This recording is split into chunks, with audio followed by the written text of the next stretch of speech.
Hi, my name is Philip Robichaud, and I'm a member of the Philosophy Department at Delft University of Technology. In this lecture, I'll be discussing several important distinctions in the concept of individual moral responsibility. In this lecture, you'll learn how to distinguish between several different notions of individual responsibility and how to apply them in different concrete circumstances. Over the course of the lecture, I will discuss several different ways in which a chemical plant operator might be responsible for a chemical accident that occurs at her plant. Understanding these distinctions is important within the context of responsible innovation, because one of the most important goals is to design technologies and to innovate in a way that promotes responsibility. In order to know how to promote responsibility, however, one needs to have a clear understanding about what responsibility is. In this lecture, we will focus on individual responsibility rather than collective responsibility, and we focus on what's often called backward-looking responsibility, or judgments about what a person already did, rather than a person's forward-looking responsibilities or obligations. This will come back at a later stage.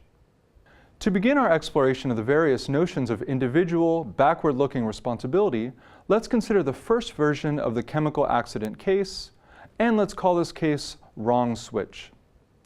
Imagine that an operator of a chemical plant notes that there's a leakage coming from the tank, and in the attempt to contain the spill, the operator turns the wrong switch. Imagine further that an immediate consequence of this is that an explosion occurs, and this explosion kills another worker. Given this information, it seems reasonable to conclude that the operator is causally responsible for the worker's death. It was the flipping of the switch that caused the explosion. One way to test whether an agent is causally responsible for an outcome is to ask whether the outcome would have obtained if the person did not act as she did. This way of understanding causal responsibility seems uncontroversial and seems to apply in the wrong switch case. But notice that it's a further question whether the operator was morally responsible for the worker's death. Being merely causally responsible for an outcome doesn't seem enough to conclude that one is morally responsible for it. To see this, focus on the wrong switch case. The operator's moral responsibility seems to depend on the explanation for why she turned the wrong switch. Now let's consider a version of the case that includes additional information that explains a bit what went wrong. Call the case mixed wires. Suppose that the wiring of the switches is mixed up and the operator couldn't have known this. Because of the wiring, the operator flips what she believes to be the right switch, but instead of stopping the leak, sparks are produced, and these sparks cause the explosion and the worker's death. Importantly, in mixed wires, the operator tried to stop the explosion, but by then the explosion was unavoidable. Again, it seems uncontroversial to claim that the operator is causally responsible for the worker's death. If she didn't turn the switch, then the explosion would not have happened. But again, causal responsibility doesn't entail moral responsibility, and so we can ask if the operator in mixed wires is morally responsible for the worker's death. One way of coming to an answer on this question is to consider a related question, which is whether the operator in this case is morally blameworthy for the death of the worker. Given that the operator couldn't have known that the wires were switched, and that she couldn't prevent the explosion from occurring, it seemed to be a mistake to think that she's blameworthy for the worker's death. Which is to say, it would be inappropriate to blame the operator for the worker's death. In order to understand this clearly, it will help to consider a version of the case where the operator seems obviously to be blameworthy. In version 3 of the case, which we can call hateful operator, the situation is rather different. In this version, the operator intentionally and knowingly turns the wrong switch in order to kill the worker. This case differs from mixed wires in two important respects. First, in this case, the operator has ill will towards the worker who dies in the explosion. In mixed wires, the operator had no such ill will and was actually motivated to try and stop the explosion. The second difference is that in hateful operator, the deadly explosion is avoidable.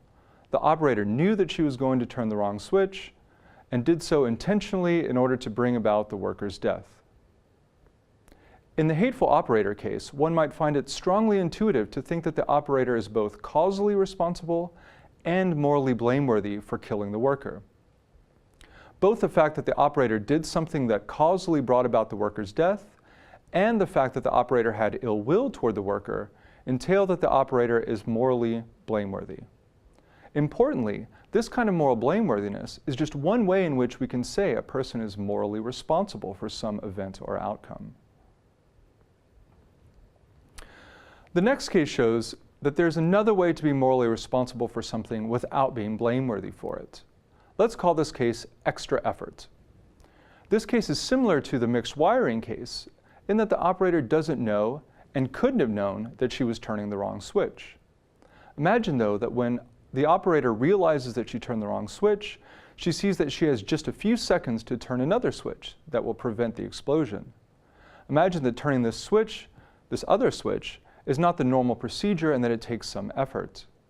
Finally, imagine that the operator succeeds and that the worker is saved.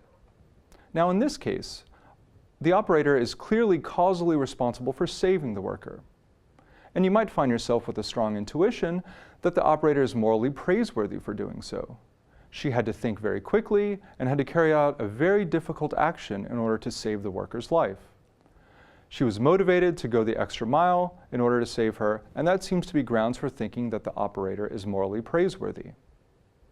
In this case as well, it's important to notice that this operator is morally responsible for saving the operator's life, because being morally praiseworthy is yet another way in which someone can be morally responsible. Now, the final version of the chemical spill case highlights yet another important aspect of moral responsibility. Let's call this case everyday thing.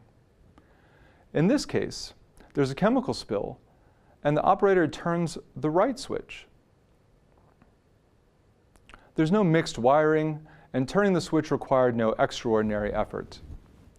In this case, you might not be inclined to think that the operator is praiseworthy for turning the switch, given that her actions were perfectly ordinary and didn't require a tremendous amount of effort or achievement. It also seems obviously to be the case that the operator is not blameworthy, given that she does nothing wrong. Still, we may want to retain the judgment that the operator is morally responsible for avoiding the death of the worker. The operator did the right thing freely and intentionally, and she knew what she was doing. For this reason, it makes sense to judge that the operator is morally responsible for avoiding the death of the worker. So what's the lesson to learn from all these cases? The lesson is that there seem to be several different notions of responsibility. First, and most minimally, we have the notion of causal responsibility. Recall that in the mixed wires version of the case, the operator was causally responsible, but not morally responsible for the worker's death. The second notion of responsibility is moral responsibility. In everyday thing, it seemed like the operator was morally responsible for preventing the worker's death, even though she didn't seem to merit either praise or blame. And the third notion of responsibility involved cases where the agent's actions seemed to merit praise or blame. We saw that the agent was praiseworthy when she went above and beyond the call of duty to do the right thing, and we saw that the operator was blameworthy when she knowingly and intentionally killed the worker. These agents are indeed morally responsible, but we're inclined to say that they're also praiseworthy or blameworthy. It's especially important to understand the connections between these different notions of responsibility. The first connection is that moral responsibility presupposes causal responsibility. The operator has to cause the worker's death if she's to be morally responsible for it. And without causal responsibility, we can't have moral responsibility. The second connection is the praiseworthiness and blameworthiness of presupposed moral responsibility. For example, if the operator couldn't have avoided the worker's death, then she's not morally responsible for it, and therefore not blameworthy for it. Thus, judgments of praiseworthiness and blameworthiness assume both that the person was causally and morally responsible. So having distinguished these different notions of responsibility, let's apply them to responsible innovation. As an innovator or designer, reflection about the various factors that affect responsibility ascriptions should help design in a way that reduces the likelihood that something goes wrong without someone being morally responsible for it. For that reason, it's important that wiring isn't mixed, that the correct information is given to the operator in a clear and understandable way, and moreover, the system should be designed in such a way that it's easy to turn switches. Thank you very much for your attention.